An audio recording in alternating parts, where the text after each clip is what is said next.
ভক্তি, শ্রদ্ধা ও সম্প্রীতির আবহে উদযাপিত হল বুদ্ধ পূর্ণিমা। পুরসুরা থানা দেউলপাড়ায় অবস্থিত জেলার একমাত্র বৌদ্ধ উপাসনালয় শ্রী শ্রী ত্রিরত্ন সংঘ শান্তি বৌদ্ধ বিহারে এই পবিত্র তিথিতে ভক্তদের উপচে পড়া ভিড় লক্ষ্য করা যায়। সকাল থেকে প্রার্থনা, পূজা ও ধর্মীয় আচার অনুষ্ঠানের মাধ্যমে বুদ্ধদেবের আরাধনায় মগ্ন হন ভক্তরা।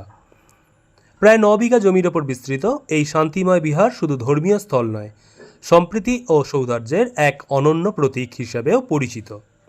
নানা প্রান্ত থেকে আগত মানুষজন এখানে এসে প্রার্থনা করেন শান্তি, মৈত্রী ও মানব কল্যাণের জন্য। তবে সময়ের সাথে সাথে এই ঐতিহ্যবাহী মন্দিরের সংরক্ষণ ও রক্ষণাবেক্ষণের প্রয়োজনীয়তাও আরও স্পষ্ট হয়ে উঠেছে। সংরক্ষণের আর্জি জানিয়েছেন অনেকেই, যাতে আগামী প্রজন্ম এই ঐতিহ্যের সাক্ষী থাকতে পারেন। আপনারা দেখছেন বাংলা লাইভ, বাংলার খবর, বাঙালির খবর।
আপনি এখানে বলুন না, আপনি বলে দেন যে সমস্যা।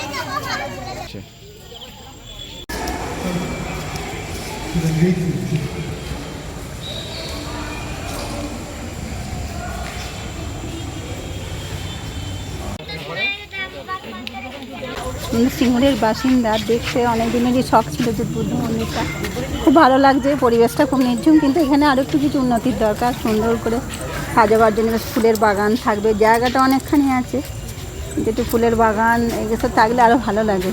আমরা বুদ্ধ মন্দির সম্পর্কে আমি অনেক কিছুই জানি। আর বুদ্ধ মন্দির আমি ঘুরতে গিয়েছিলাম বুদ্ধগয়াতে, সেখানে দেখেছিলাম বুদ্ধ মন্দিরই সমস্ত এত সুন্দর, সেখানে এরকম শান্ত নির্জন পরিবেশ। আর সব থেকে এখানে এটা হচ্ছে এই পরিবেশটাও আমার খুব ভালো লেগেছে। সবাই মিলে বাড়ির সবাইকে নিয়ে ঘুরতে এসেছি। বুদ্ধদেবের